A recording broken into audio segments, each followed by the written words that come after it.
Here in Fairview, people are about as sociable as anywhere else. Most of us feel the need to live as members of a social group. First, it's the family group that fills this need. Later, we make acquaintances and form circles of friends.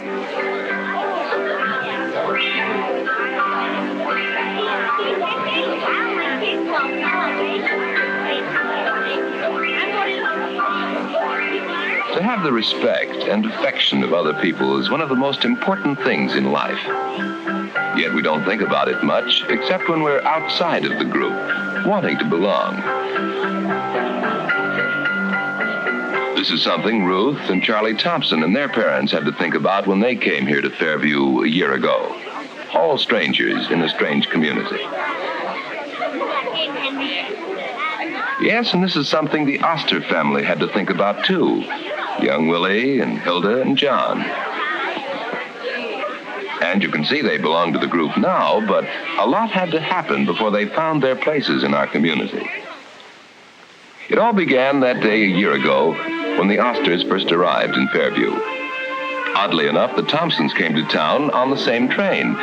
They were all strangers then, strangers to each other, strangers to the rest of us in town.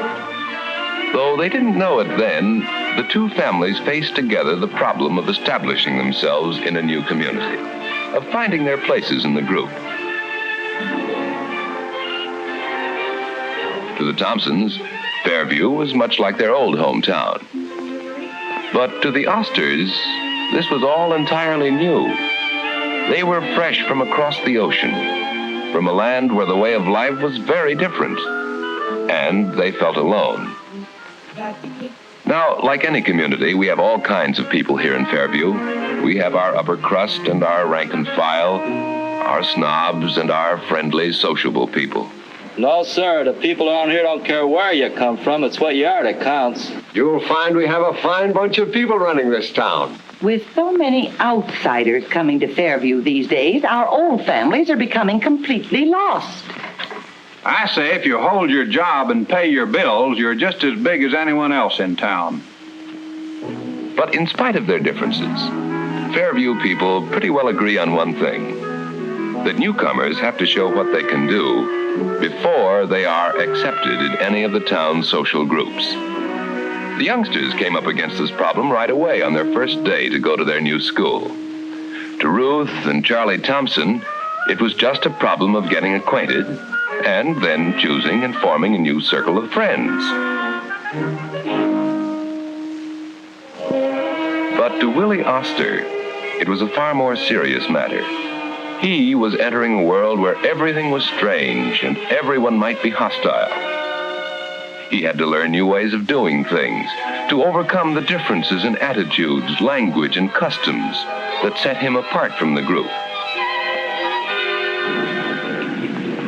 My first pick, Jim, Tony, Charlie, Ed, Jim, Dave, Bill, Dick, Al, Melvin, Sandy, Eric, Sam, Charlie, John. I guess I gotta take you. Willie found it wasn't easy to gain acceptance in the group, but he was determined to try. Oh, we have so much fun at our Girl Scout troop, Ruth. You really ought to join, especially since you've already got some of your badges. You really ought to come along, Ruth. It's a good bunch, and I'm sure you'll fit in perfectly. I'd love to. The meeting's tonight? That's nice. Bye. Bye. Bye. Say, Ruth, did you get the history assignment for tonight? Yeah. What's that, playing with dolls? This I whittled. Yeah? What is it? It is one of the little people my father told me about. The forest elves of the old country. A forest elf? Yes, my father says people used to believe in them. He taught me how to carve one. Gee, Will, and you made this with only a jackknife? You teach me how to whittle like this, and I'll make a first baseman out of you. Okay. From then on, Willie made friends. Once he had shown what he could do, he was accepted in the group. But Charlie Thompson was having a problem of his own. It wasn't easy for him to meet new people on their own ground, especially since he expected them to make all the advances. It seemed to him that fellows were only interested in football and other sports, and he wasn't much of a player. When the fellows made fun of him over this, he was hurt, and it took a family conference to set him straight.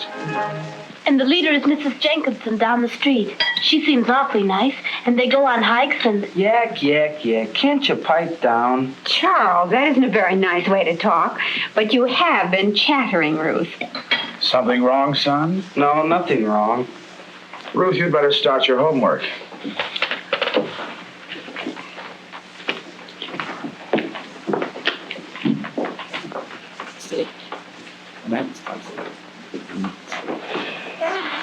Well, Charles, come on, out with it. Well, I don't suppose it really matters much. It's just that the fellows around here, they don't seem too friendly. Not friendly? Are you sure they are the ones who are standoffish and not you? After all, you're the new one. Yes, Mary, but maybe he's right. You know, kids can be pretty rough on a newcomer sometimes. Charlie, what makes you think they're not friendly? Well, gee, what do you have to do? I try and be nice with them, but they're not having any. And just because I don't play football, they act like I was poison. Football? Aren't there any other activities around school?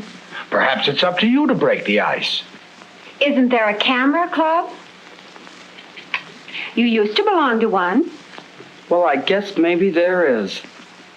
Well, if I were you, I wouldn't let them get me down. Why not get in the Glee Club or the Dramatic Club? And you like history? Isn't there some sort of a group there? Why, sure, there's lots of clubs and activities at school.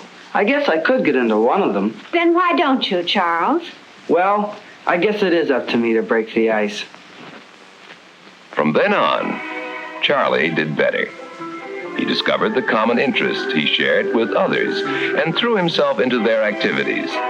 This gave them a chance to learn to like him and to respect him for the things he could do well. At the plant, where John Oster and Arthur Thompson went to work together, they were up against the same problem. Arthur had to establish himself as the new assistant production manager, but he got off on the wrong foot right at the start.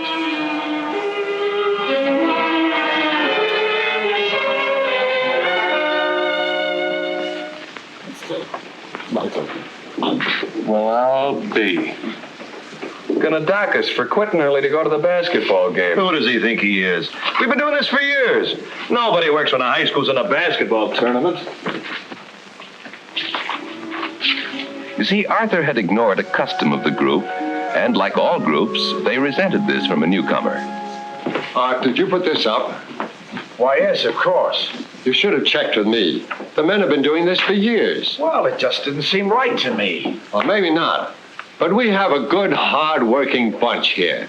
And one reason is that we let up on them once in a while and let them see their kids play basketball. Well, shouldn't that be on their own time? Well, maybe so. But it's been going on for so long that the men think it's their right. All you've done is to get them mad at you. You better get out of it, or you're going to have a hard time. Arthur realized he wouldn't get along with anyone in the plant unless he admitted his mistake. Backing down, huh? Well, anyway, he's willing to admit he was wrong.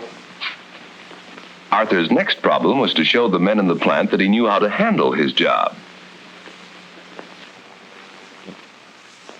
You wanted to see me, Mr. Thompson? Why, yes. I've been looking over these blueprints for that turbine job. And I'm afraid there's a miscalculation in them.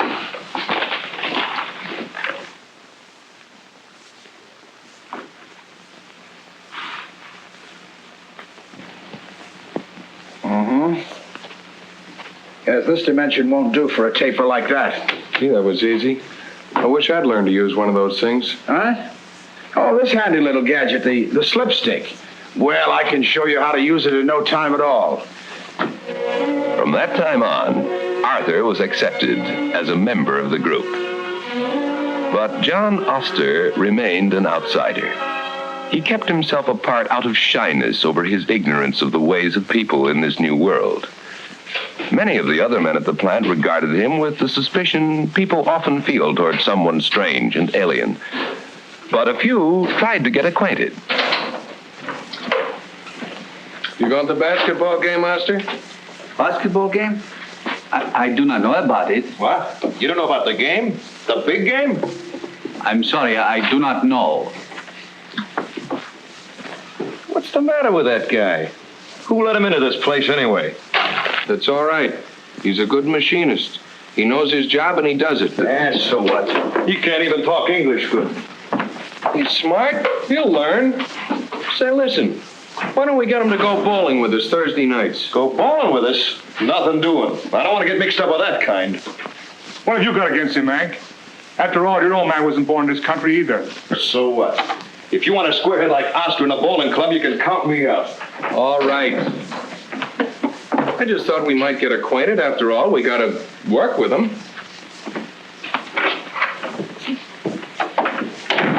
Fetterfane. No, Tom. Weathervane. Weatherfane.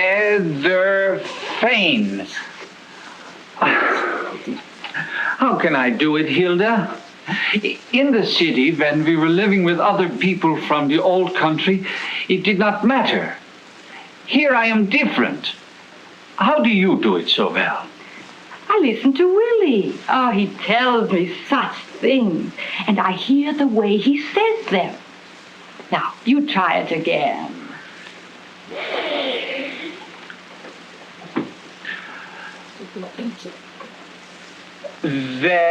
Weatherfane.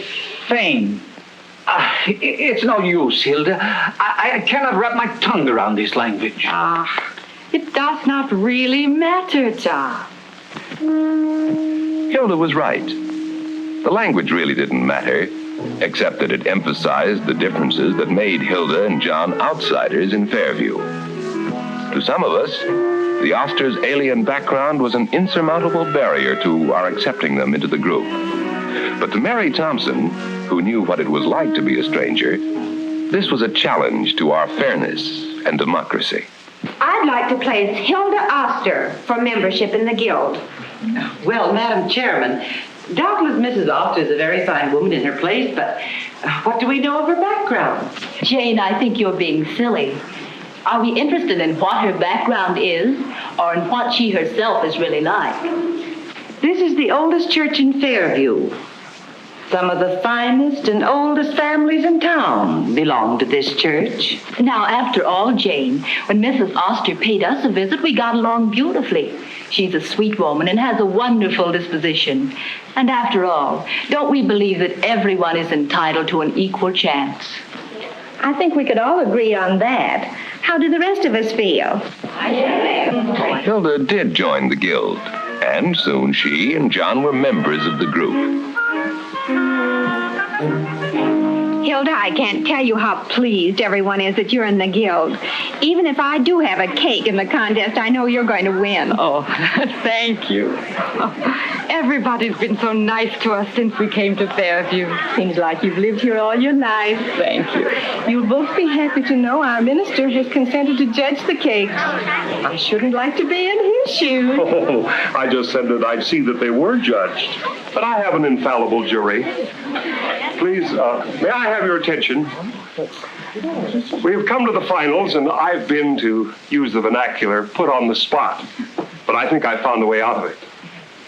Here are the best judges. I'm sure they know far more about these matters than do I or anyone here.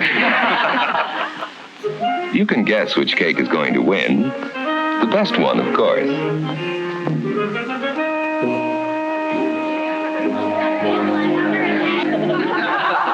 But this is the story of two families finding their places in a strange community, learning what it takes to become members of a new social group. It's also the story of every one of us in all our relationships with families and friends, acquaintances and working associates. Every one of us have to learn the ways to live and work and play together. The ways to acquire that feeling of belonging to the group that's so essential to everyone's happiness.